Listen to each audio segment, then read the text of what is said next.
So here's another little tip on Nissan Leafs that are equipped with the all-around cameras. You'll have a button on the dashboard to show when you're below a certain speed, I believe it's about 5 kilometers an hour, you can press it to manually trigger the cameras, which give you on the one side the forward facing until you engage reverse, at which stage it will show you the rear facing camera, and I'll show you that because that will now change. Put it back into park and it changes back to the forward. The other half of the screen shows the all-around view, but a rather nice little touch is that if you press the camera button again, it automatically highlights for you the area which could most likely cause you an issue. So on this one there's a car quite close nearby, so it shows me the right hand camera.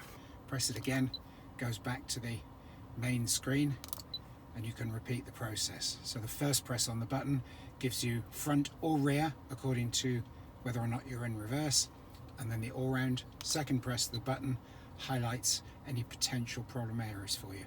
Excellent.